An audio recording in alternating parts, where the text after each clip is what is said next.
For today, George Orwell's 1984. Let's just start out for this episode with George Orwell himself. George Orwell was born Eric Arthur Blair, June 1903, died in January 1950. Known by his pen name, George Orwell was an English essayist, journalist, and critic. This is all from the Wikipedia. He also wrote some other books, most notably Animal Farm, another great classic. I don't know if they're giving kids to read these books anymore in high school, but I think maybe we should go back to doing that a little bit, because these have always been sort of warnings, guides of what to avoid politically, what can happen to societies, how they can become totalitarian, and most notably in 1984 is control over words for the use of propaganda and basically gaslighting the masses into being slaves, into being, in this case, in the story, the proletariats. And if you just look at the Wikipedia, a few paragraphs down, it mentions a lot of the stuff that we're using, especially more recently, to describe what's going on. A lot of words, a lot of phrases like Big Brother, Thought Police, 2 Minutes of Hate, the memory hole, newspeak, doublethink, proles, unperson, thought crime. All of this comes from 1984, and so you'll maybe come across these. People will mention these like Orwellian and doublethink and that sort of thing. There's basically 10 major points that I want to go over when we're talking about 1984, and I'll do some excerpts of it, especially certain key parts that I think are worth taking note of. Okay, just to go over a few of the basics. So the main character is Winston Smith, who works for the Ministry of Truth. And the Ministry of Truth in this dystopian future is busy with news, entertainment, education, and the fine arts. So basically they control all of those things. News, entertainment, education, fine arts. There's also the Ministry of Peace, which concerns itself with war. A lot of, the doublethink, the newspeak is in all of these descriptions. Ministry of Love, maintain law and order. Ministry of Plenty is responsible for the economy. Now there's three main slogans of the party. First one is war is peace. Second one is freedom is slavery. The last is ignorance is strength. Now we've often heard of ignorance is bliss. And of course, it is up to a point. That is until someone takes all your freedom away, right? And so Winston Smith, working in the Ministry of Truth, his job is to get this correction that needs to be made. And so there'll be this article, and his job is to basically rewrite the article in this new language that they're creating called Newspeak. His job is to rewrite history. And anything that's left over, the old history, is literally put down a memory hole where it's put into a giant furnace and burned away forever. So his job is basically change history. He is part of the outer party, sort of a minion working for this one-party state. And the basic ideology is INGSOC, which is newspeak for English socialism. What Orwell is doing in the book is giving warning about sort of the potentials of what could happen in this new sort of socialism, which is really communism. Three slogans, the four ministries, you have an inner and an outer party, and then, so the inner and the outer party, the people running everything, the entire government, the whole bureaucracy, make up about 15% of the population. And then there's a permanent underclass underneath the party. They're the proles. And so this is just the poor. They're all under control of this one-party state. So one of the main things, as I mentioned, is how the sort of manipulation of language. And of course, I mentioned how they're creating a new language. We don't give enough credit for words because we're usually too busy using them. We take it for granted. They're just words, right? But words are how we describe our reality. And so the manipulation of words ultimately ends up with the manipulation of reality, our understanding of things. So they're always doing these sorts of things. I mentioned one of the ministries is the ministry of peace, and its job was war. So the ministry of peace was managing the war, which was endless. Of course, a major part of the book is that there's this endless warfare waged in the future, that it's unending, and it's a basic way of controlling resources and keeping people busy and keeping the population down and that sort of thing. So the ministry of peace is really the ministry of war. Now, we used to have the same thing here in the United States. At one time, we had a Department of War. So this is a way of changing the perception of people in the masses, right? The large, general public, right? So let me just say here, it's just crazy what they do with the destruction of words. So on the destruction of words, it's a beautiful thing, the destruction of words. Of course, the great wastage is in the verbs and adjectives, but there are hundreds of nouns that can be getting rid of as well. A word contains its opposite in itself. Take good, for instance. If you have a word like good, what need is there for a word like bad? Ungood will do just as well. So this is sort of stuff they're doing to create newspeak. So it's taking the options, all these different ways that we can use to describe the world through words as our attempt to understand it and perceive it, right? To interpret reality. And so everything, the perception is taken down to a smaller and smaller area, right? It's sort of like when there's high-speed chases or anytime you're going really, really fast, you have tunnel vision. And it's also often been described by cops. They'll get this tunnel vision and they're not seeing everything on the periphery. And so just think of it that way, where you take you take words away, you destroy words themselves, you only leave it up to a much smaller, an ever smaller and smaller amount of words. So you end up with a narrower range of descriptors. The whole literature of the past will have been destroyed. Exist only in newspeak versions, not merely changed into something different, but actually changed into something contradictory of what they used to be. Even the literature of the party will change. Even the slogans will change.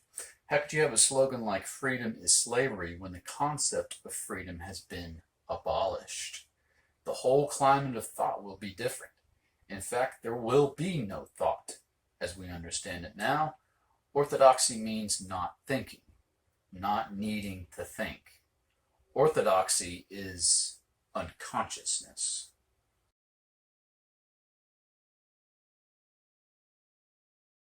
Another major point to be made is about thought police. And when we talk about it these days, a lot of the time people are talking about cancel culture. People online being kicked off of platforms. And so there's sort of alignment between mainstream media and what has become big tech, and how over the past few years, during the most recent administration, I won't name any names, but it's during that time that this alignment came into existence. And so now big tech itself is more inclined to give you feeds of information that are actually from the same old dinosaur media. But in general, people are describing this process of being canceled online, of being unpersoned, so to speak, as thought crime. and that it has eerie similarities not only to 1984 and other dystopian classics like The Minority Report, the Philip K. Dick kind of stuff. It has similarities to modern day China. I mean, there is a social credit score, and even American companies doing business over there, selling media products, movies, these things are censored. And anybody that's doing something funny online, that the one party, what's a one party state, right? If you don't carry the party line, if you say something out of the way, you lose your social credit score goes down. And I think that is coming here if we're not willing to fight it. And I look at it as corporatism or a form of fascism, ultimately, because you have the corporations doing bidding of the state, censoring people that the politicians want to be censored, and then you have the state passing certain regulations or picking winners and losers, making it to where they keep the game rigged for big tech, so that big tech doesn't have to worry about people having problems with privacy, how to sell all our information. There's a certain party in power right now that's not gonna lift a finger in terms of antitrust against big tech, as long as big tech is willing to censor that party's opponents. So just talking about thought crime, I'll give you a good idea of what it is. This is Winston writing down in his diary, which itself is a crime, and so this begins the unraveling of his commitment to this one-party tyranny state. So whether he went on with the diary or whether he did not go on with it made no difference. The thought police would get him just the same. He had committed, would still have committed, even if he had never set pen to paper, the essential crime that contained all others in itself. Thought crime, they called it. Thought crime was not a thing that could be concealed forever. You might dodge successfully for a while, even for years, but sooner or later they were bound to get you. It was always at night. The arrest invariably happened at night. The sudden jerk out of sleep, the rough hand shaking your shoulder, the lights glaring in your eyes, the ring of hard faces round the bed. In the vast majority of cases, there was no trial, no report of the arrest. People simply disappeared, always during the night. Your name was removed from the registers. Every recording of everything you had ever done was wiped out. Your one-time existence was denied and then forgotten. You were abolished, annihilated, vaporized was the usual word. So, this is the sort of thing that happens when you commit thought crime. Of course, thought crime is could be the slightest gesture. Think of microaggressions. You keep hearing this term, microaggression. This is thought crime. This is the slightest little thing when they hunt down. It's like that's all they have to do all day is to look for microaggressions, to find the slightest little thing they can shame you for, they can blame you for, that they can make you feel guilty for. And this is a lot of what's going on. This is how it's being enforced within the culture. It's not like it's just this one person deciding what is a microaggression or what's not. It's constantly evolving and changing thing. And on any given day, they can change their mind and make one thing an aggression and another not. So this is what I see when you talk about microaggression. This is exactly what he's talking about. When we talk about thought crime, that's the same. It's the same thing that's going on. And this is all being pushed on us. It's being pushed through the universities, typically by garbage Marxist professors. And I'm hearing that even just a biology class or, sort of classes, subjects that have nothing to do with cultural garbage that they're trying to peddle against everybody, racial politics, identity politics, stuff that has nothing to do with, say, biology or astronomy is still being taught, still being forced, and everyone's forced to be in comply with this. Otherwise, they're, basically thrown out. They're rejected. then they're going to kick you out, whether you're a student or you're a professor that might think a little bit differently, like, freely for yourself. If you're that kind of person, the mob is gonna go after you. And this is the thought police, the mob, that these people showing up trying to burn stuff down. That's the mob. That's the new thought police. The people throwing Molotov cocktails and singing "Kill the Cops." That's the mob. That is the new thought police. And this same thought police is trying to do what? Defund the police. So then who replaces the police? The thought police. It's going to be the people who've been burning everything down. So, next major point, generational warfare. I've seen some of this with, this whole January 6th thing, protest that happened. They called a riot. Well, I mean, if you're going to call their fiery protest, then why not call it the same thing? I mean, there's people that have died during riots over the last summer, over all of 2020, really. And every one of those was called protest. So January 6th, you had some moms that were ratted out by their own children, and this sort of thing's been happening for showing up at like the January 6th thing and all of that. So I'm going to read a couple things out of here. It's basically where the kids are used as spies against their own parents and are rewarded for ratting out, if their parents commit thought crime. Nearly all children nowadays were horrible. What was worst of all was that by means of such organization as the spies, they were systematically turned into ungovernable little savages. And yet this produced in them no tendency whatever to rebel against the discipline of the party. On the contrary, they adored the party and everything connected with it. The songs, the processions, the banners, the hiking, the drilling with dummy rifles, the yelling of slogans, the worship of Big Brother was all sort of a glorious game to them. All their ferocity was turned outwards against the enemies of the state, against foreigners, traitors, saboteurs, thought criminals. So, kind of goes on to say, anybody in their 30s is seriously afraid that their children will be turned into the thought police, with good reason. For hardly a week passed in which the Times did not carry a paragraph describing how some eavesdropping little sneak, child hero was the phrase generally used, had overheard some compromising remark and denounced his parents to the thought police. I mean, can you imagine? This is what's happening now.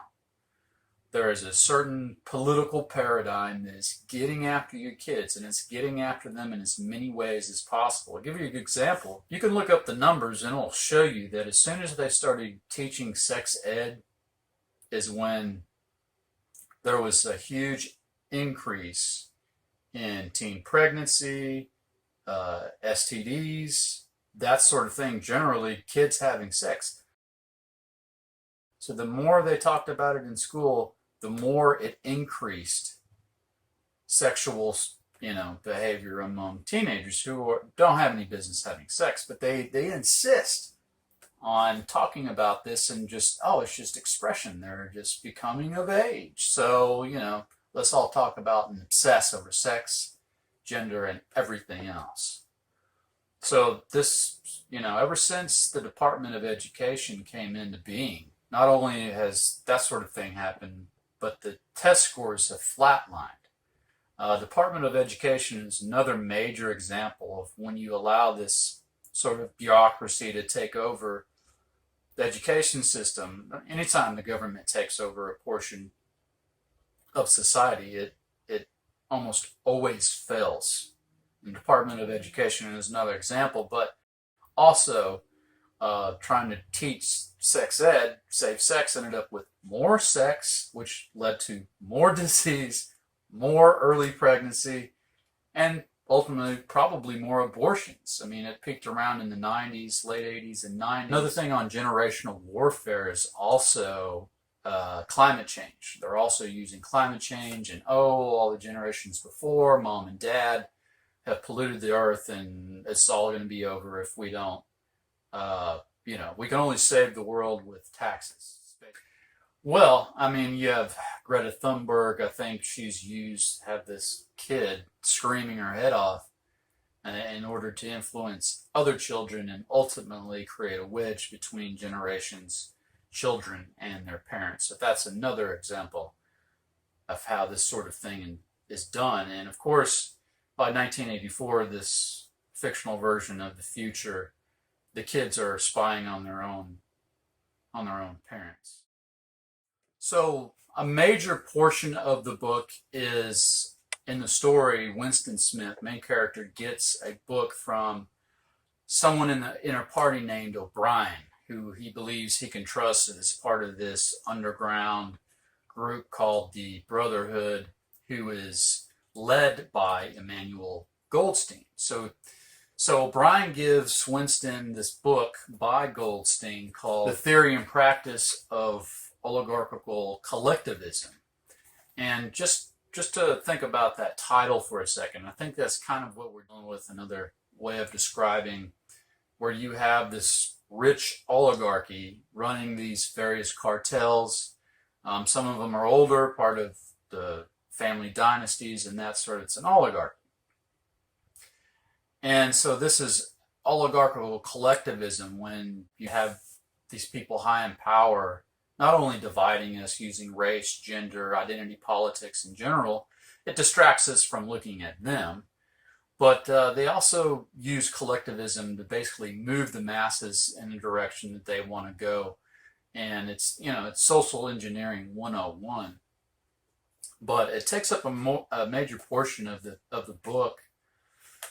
And I mean, there's really a lot to absorb. But it talks about how, this one party state came to being and how party had figured out a way of ultimate control where other empires, totalitarian models had failed before.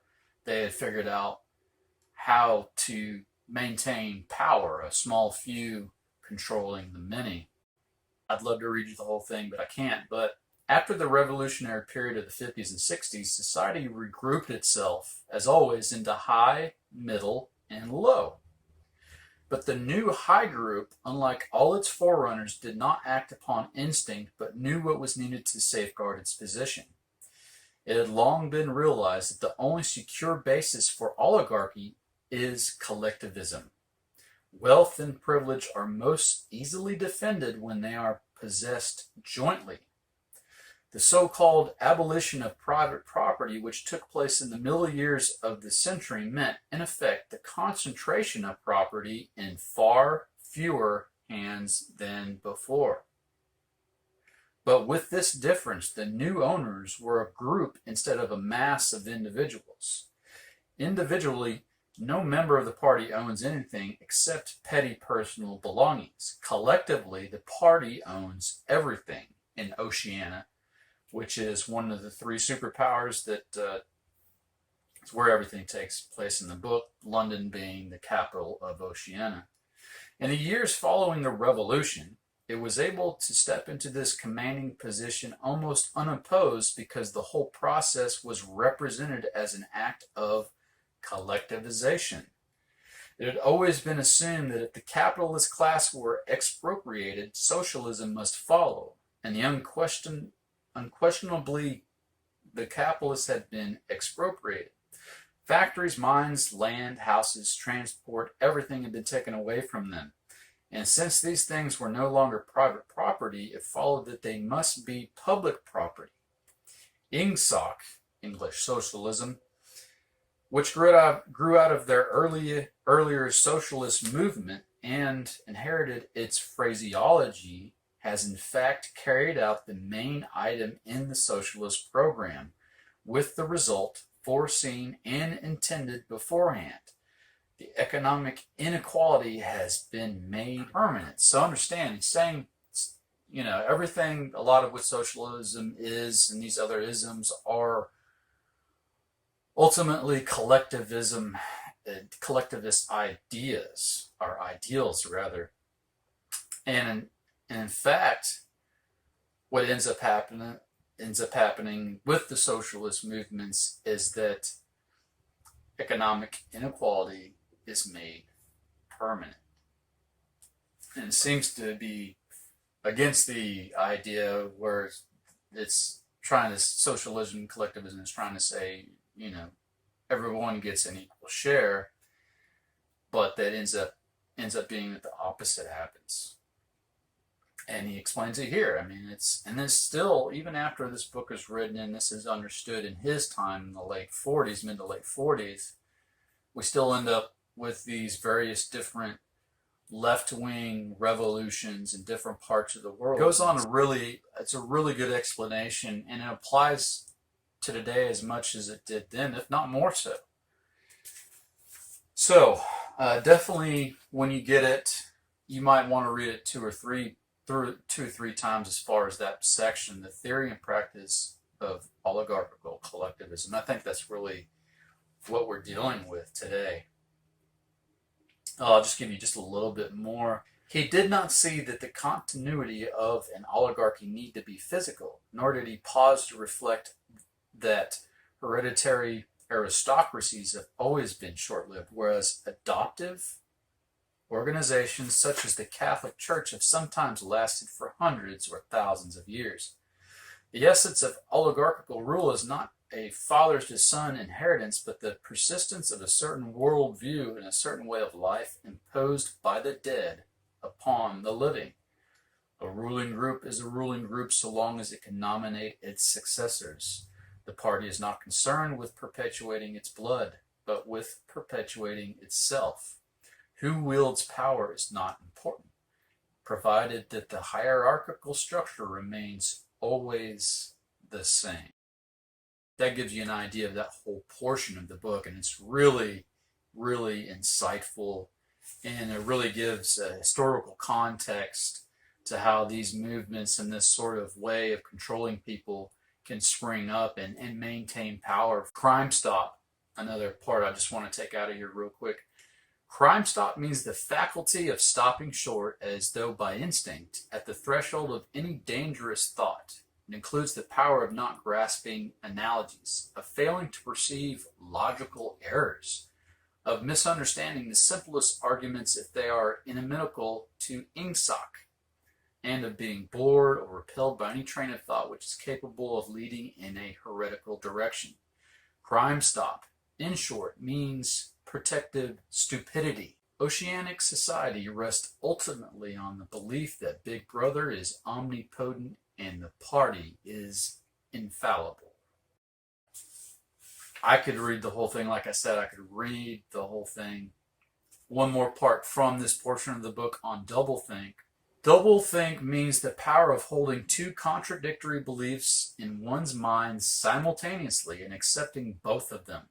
The party intellectual knows in which direction his memories must be altered. He therefore knows that he is playing tricks with reality. But by the exercise of doublethink, he also satisfies himself that reality is not violated.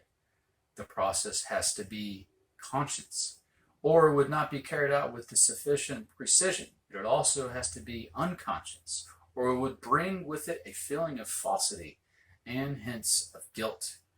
Doublethink lies at the very heart of ingsoc, since the essential act of the party is to use conscious deception while retaining the firmness of purpose that goes with complete honesty. To tell deliberate lies while genuinely believing in them, to forget any act that has become inconvenient, and then when it becomes necessary again, to draw it back from oblivion, for just so long as it is needed, to deny the existence of objective reality, and all the while to take account of the reality which one denies. All this is indispensably necessary. Even in using the word doublethink, it is necessary to exercise doublethink. For by using the word, one admits that one is tampering with reality, By a fresh act of doublethink, one erases this knowledge, and so on indefinitely, with the lie always one leap ahead of the truth. Such an insightful book, and I won't give away too much about the ending, but I will say this. Maybe some of you are familiar with trauma-based mind control.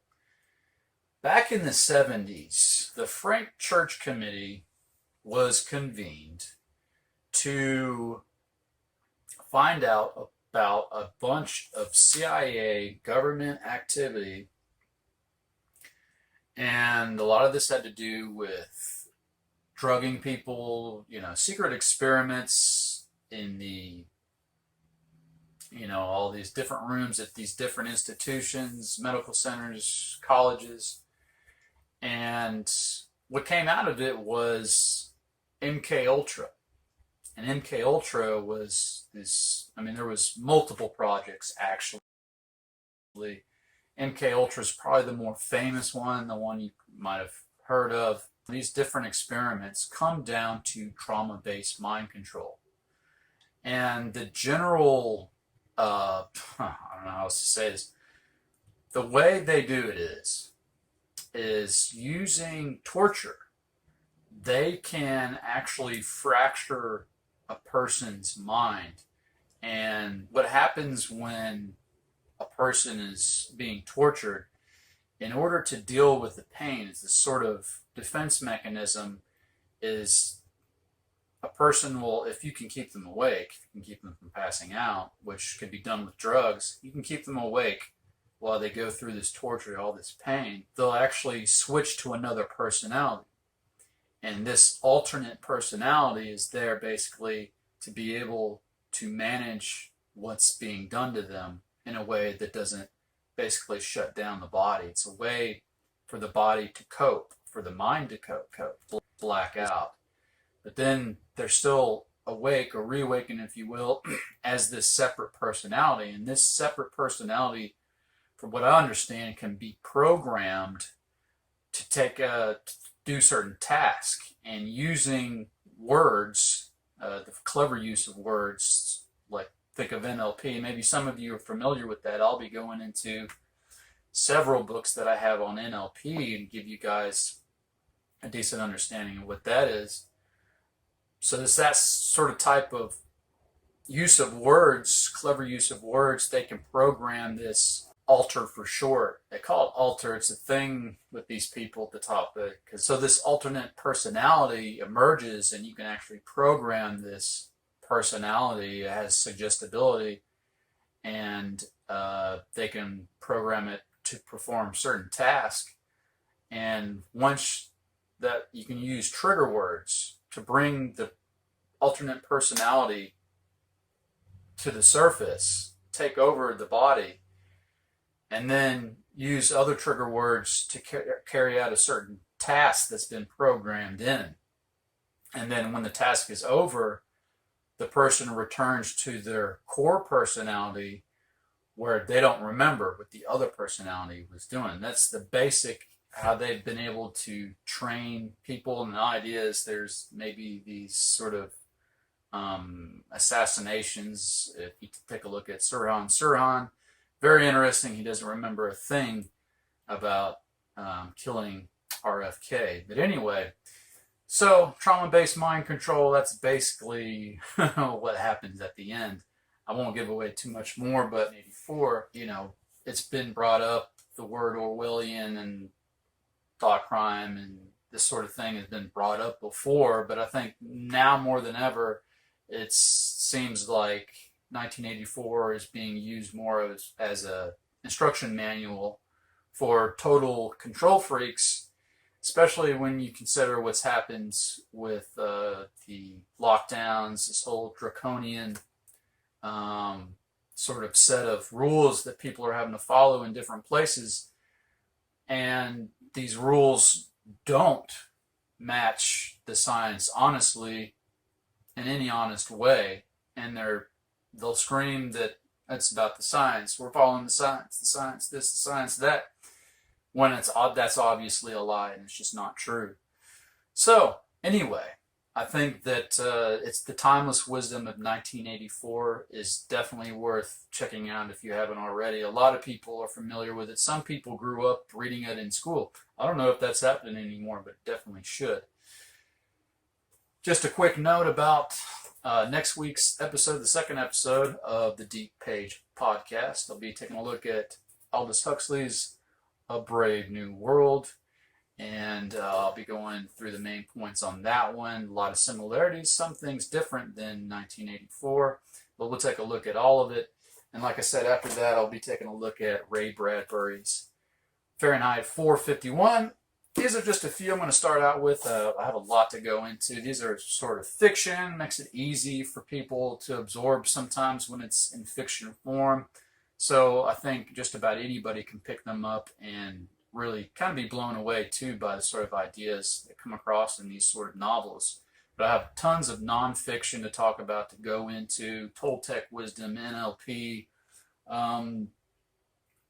mysticism, shamanism. There's I think a lot of tips, tricks, exercises that I'd like to share with you guys that might be able to make a difference for you and kind of at least open up your mind, at least. Signing out from the Deep Page Podcast Studio. If you want to help out, you can go to stopestablishment.com. That's where you can find all of my video postings on multiple platforms. I'll have a Kickstarter or a GoFundMe here up soon, if it's not already by the time you watch this, that you can find the link for at stoptheestablishment.com. If you want to donate and help get some better equipment and maybe a studio, another podcast talking about the headlines. And there I'll have a little bit more freedom. I'll probably just be doing that on BitChute and Rumble. But like I said, everything can be found at stoptheestablishment.com.